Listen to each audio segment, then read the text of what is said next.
The North Atlantic, 500 miles south of Greenland.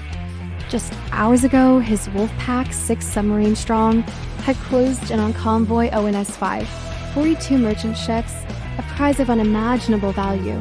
Now, the hunters have become the hunted. A sudden scream shatters the tense quiet of the control room. The sound operator's voice is sharp with panic. Astique, bearing 270, closing fast. Cornelius doesn't hesitate.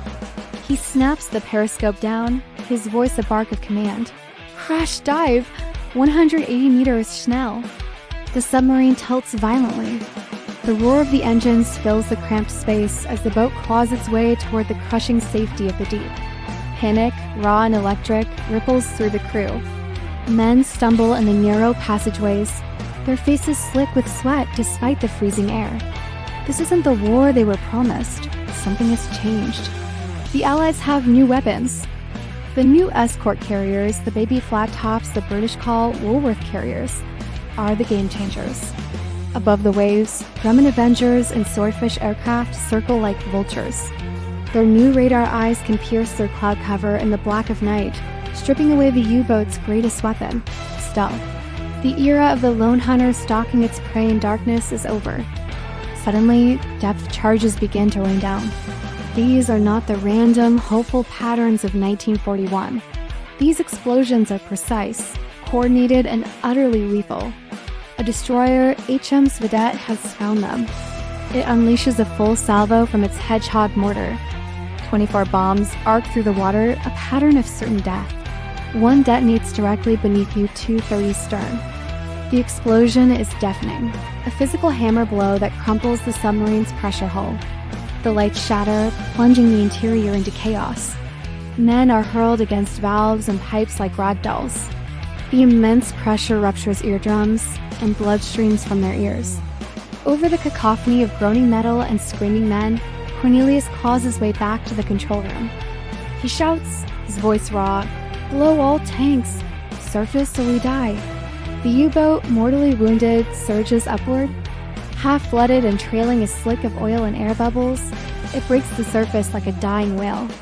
They burst into the harsh daylight directly under the guns of 3 destroyers in the cold shadow of an Avenger circling overhead. The deck gun crew scrambles to man their posts, but they never make it. A stream of machine gun fire stitches across the conning tower and bridge. The battle is over. Adolf Cornelius raises his hands in surrender. The white flag he holds already soaked red with his comrades' blood. This scene was not an isolated incident. It was a daily reality. In the space of 31 days, May 1943, the German Kriegsmarine lost 41 U-boats. 41, that's one every 18 hours. This was Black May. In his concrete command bunker at Lorient, France, the commander of the U-boat fleet, Großadmiral Karl Dönitz, stands before a vast wall map of the Atlantic. His finger traces the red crosses that multiply day by day, each one marking a boat that has vanished without a trace. The room is silent, the only sound the scratch of a clerk's pen recording yet another loss. Dönitz's face, once seemingly carved from granite, now looks hollowed out by grief and disbelief. He turns to his staff, his voice low and heavy. "Gentlemen, the war against the convoys must be temporarily suspended." The words hang in the stale air like a death sentence. The wolfpack tactic, his strategic masterpiece that had brought Britain to its knees, is broken. The Atlantic, once a German lake where his submarines roamed at will, is now a killing ground. The psychological impact was devastating. Crews who once joked about a second happy time now whisper fearfully of Black May. New boats leave German ports like Wilhelmshaven crewed by boys who have never even seen the ocean, their eyes wide not with ambition, but with sheer terror. The veterans, the experienced aces who had survived for years, knew the game was up. Legendary commanders like Heinrich Bleichert refused to sail again. Others simply disappeared while on leave, swallowed by the vast machinery of a desperate Reich, preferring any fate to a cold, dark grave at the bottom of the sea. Meanwhile, on the other side of the ocean, a different mood prevailed. In the ports of Liverpool and Halifax, the convoys now steamed in, their lines unbroken. Merchant captains, weary but alive, toast with rum in dockside pubs. Their holds are full of food, fuel, and weapons, and their crews are safe. The lifeline of the Allied war effort, once stretched to the breaking point, was now secure.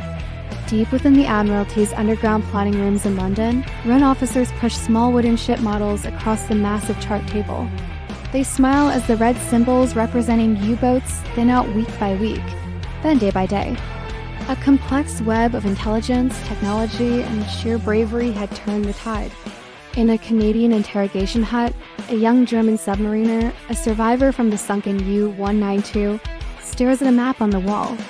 The map shows the Allied convoy routes, twisting and turning across the ocean like living things, always avoiding the waiting wolf packs. He looks at the British intelligence officer, his face a mixture of confusion and awe. "How?" he asks, his voice barely a whisper. "How do you always know where we are?" The officer just smiles and pours him another cup of tea. The secret was a combination of things: decrypted Enigma signals, high-frequency direction finding, long-range patrol aircraft, and advanced radar. The hunter had become the hunted. The Atlantic was no longer a vast gray wilderness. It was a light blue. And somewhere far beneath the waves, the iron coffins continued their silent descent, one after another, until the sea itself seemed to echo with the disbelief of an empire that once believed it ruled the waves. Black May was the end of the beginning, and the beginning of the end. Thanks for watching. If you found this story of the pivotal month in the Battle of the Atlantic interesting, please like this video and subscribe to our channel for more deep dives into history. See you next time!